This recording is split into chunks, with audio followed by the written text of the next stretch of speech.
Salut le petit clou, bienvenue dans Les Pieds dans le Pad. En 2009, au beau milieu de l'ère Wii, dominé par Mario Kart, Wii Fit et les party games familiaux, débarque un ovni ultra violent en noir et blanc dégoulinant de sang. Mad World. Platinum Games, le studio derrière le jeu, avait une vision différente. Il voulait créer un jeu qui se démarquait radicalement, tant par son style visuel que par son ton. L'objectif était de proposer une expérience mature et brutale sur console, la Wii. Souvent associée à des jeux familiaux ou casual, il y avait une réelle volonté de briser les codes et de montrer qu'une console grand public pouvait aussi accueillir des titres audacieux et stylisés. Mad World n'est pas qu'un simple défouloir sanglant, c'est aussi une satire sociale ultra graphiquement assumée où l'ultra-violence devient un show télévisé. Mais comment ce jeu a atterri chez Nintendo? Avant d'y répondre, si t'aimes les jeux qui tâchent, la rouille, le sang et l'absurde, fais pas comme les candidats de Deathwatch qui finissent en morceaux. Abonne-toi, active la cloche avant qu'elle n'explose et lâche un petit like. Ça aide la chaîne à rester dans l'arène un peu plus longtemps. À première vue, Mad World n'a rien à faire sur Wii. Une console familiale, blanche, conviviale. Et pourtant, en 2009, voilà qu'un beat'em up ultra gore, tout en noir et blanc et rouge sang, débarque sur la console de Nintendo. Tout commence en 2007, avec Platinum Games, un tout jeune studio fondé par les vétérans de Capcom, dont Shinji Mikami, Resident Evil, Hideki Kamiya, Devil May Cry et Atsushi Inaba, Beautiful Joe. Leur ambition, créer des jeux radicaux, stylisés et différents. En 2008, ils signent un partenariat avec Sega, qui leur propose de produire plusieurs jeux originaux. Mad World est l'un d'eux. Mais voici le twist. À l'époque, la console la plus vendue au monde, c'est la Wii. Malgré son image grand public, c'est la machine installée dans le plus de foyers. Un carton planétaire. Pour Platinum Games, c'est une opportunité. Et s'ils faisaient l'exact opposé de ce que les gens attendent de la Wii. Un jeu violent, adulte, mais avec une vraie vision artistique. D'où l'idée d'un beat'em up en noir et blanc inspiré de Sin City, où la seule couleur, c'est le sang. Et pas n'importe comment. Une satire. Une critique du voyeurisme des médias, de la surenchère de la violence dans le divertissement. Quant à Nintendo, contrairement à ce que l'on croit, ils n'ont pas bloqué le projet. Parce que c'est Sega qui est édité par Nintendo. Et Sega veut diversifier la bibliothèque de la Wii avec des jeux plus adultes comme House of the Dead Overkill. Nintendo a simplement autorisé le jeu à sortir sur leur console sans le promouvoir eux-mêmes. Ils ont pris un risque mesuré. Après tout, il y avait un public d'adultes sur la Wii. Et Mad World ciblait justement des joueurs en manque de sensations fortes. Né d'une envie de bousculer les codes, de faire un jeu artistiquement audacieux et de profiter du succès commercial de la Wii pour toucher un public plus large mais adulte à sa sortie, il a reçu de très bonnes critiques, mais c'est peu vendu, surtout en Europe et aux États-Unis. Aujourd'hui, succès d'estime, que reste-t-il? Pour le savoir, mettons les pieds dans le plat. Ladies and gentlemen, start your engines.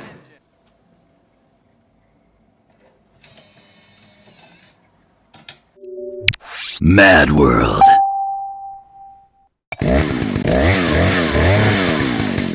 Imagine une ville américaine plongeant en quarantaine totale.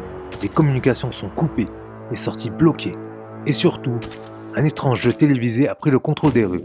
Deathwatch. Le concept, tuer ou être tué en direct pour le plaisir d'un public assoiffé de violence. Et, au milieu de ce chaos organisé, un homme débarque. Un certain Jack Cayman. Un colosse massif, silencieux, avec une tronçonneuse greffée au bras. Officiellement, il est là pour participer au jeu. Officieusement, il a un objectif bien plus personnel. Peu à peu, en traversant cette ville devenue une arène, on comprend qu'il y a autre chose derrière tout ça. Des enjeux politiques, des trahisons, une organisation mystérieuse qui tire les ficelles, et un passé que Jack traîne comme une plaie mal refermée. C'est pas juste un défouloir sanglant. C'est une critique cynique de la société du spectacle.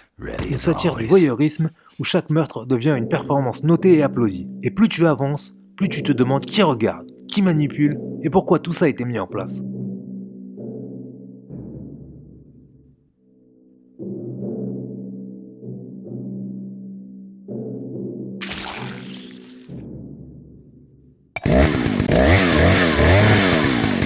Amateurs de sang et de sport, bonsoir. On a installé plus de 10 000 caméras dans l'île pour que vous ne manquiez pas une seconde du carnage à venir.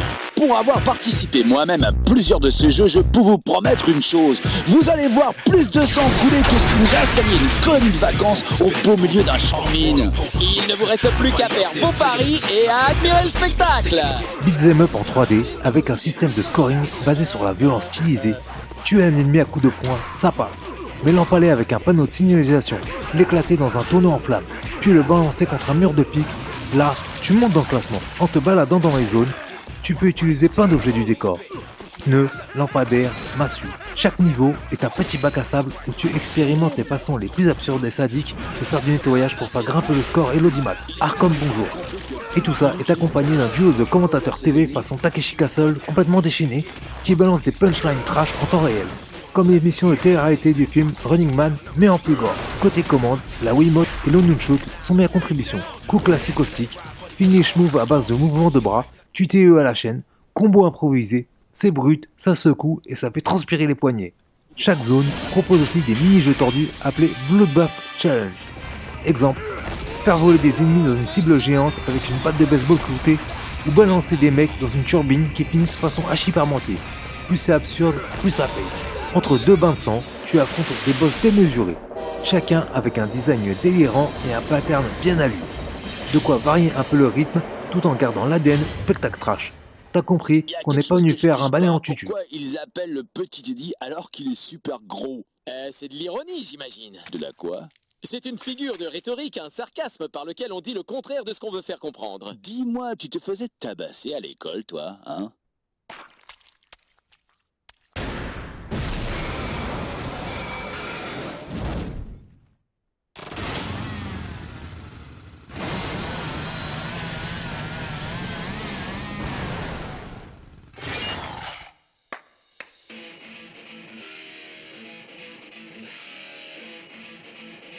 I'll murderize you!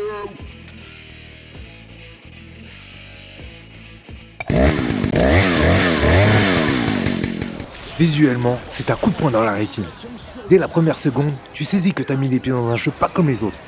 Le choix artistique le plus marquant, c'est évidemment ce noir et blanc ultra contrasté, inspiré directement des œuvres de Frank Miller.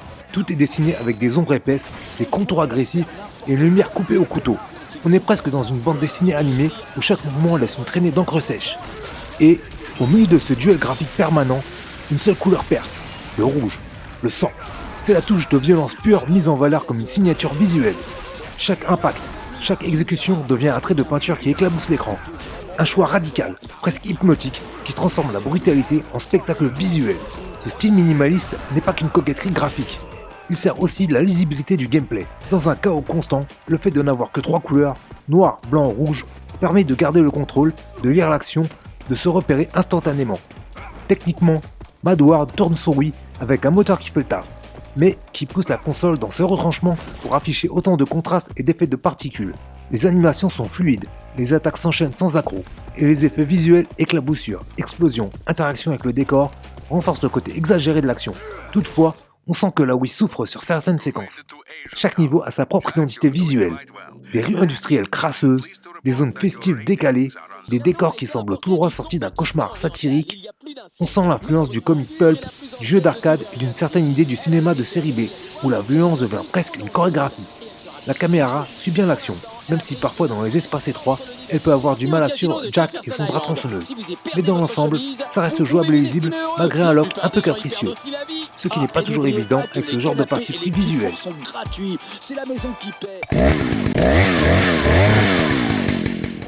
S'il y a bien un truc que tu n'oublies pas après avoir lancé Mad World, c'est sa bande-son. Oublie les orchestrations épiques ou les nappes ambiantes façon cinéma. Ici ça crache, ça cogne, ça racle.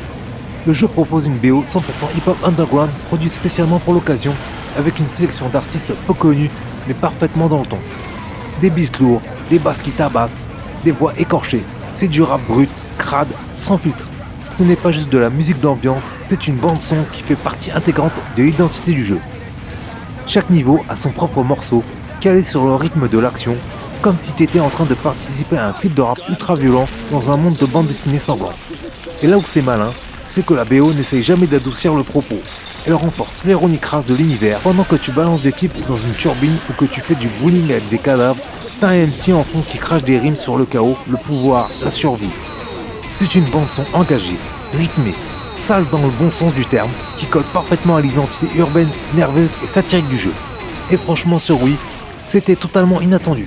Petit fun fact, la musique a été composée en grande partie par Naoto Tanaka, alias Rai, connu aussi pour avoir bossé sur Beautiful Joe ou la série des Mega X. Et côté rappeur, on trouve des noms comme Ox, Doja Hayes, Sick IG ou Trey Elliott, pas des stars du grand public, mais des mecs qui donnent tout sur chaque track. Résultat, Une BO aussi atypique que le jeu lui-même, qui envoie un message clair. Ici, tout est fait pour te faire sortir de ta zone de confort, et ça fonctionne. Même 15 ans plus tard, ça reste une des soundtracks les plus uniques de sa génération.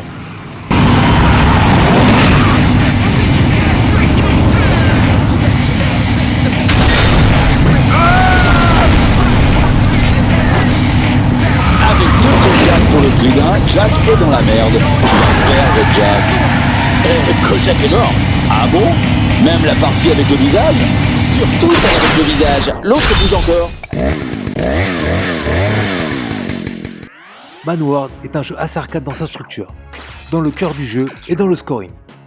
Il faut 6 à 8 heures pour boucler l'aventure une première fois. Un bon week-end de défouloir en solo. Chaque niveau se termine en quelques minutes, mais le jeu te pousse à refaire les zones pour améliorer ton score, tester de nouvelles techniques de massacre ou débloquer les fameux Bloodbath Challenge.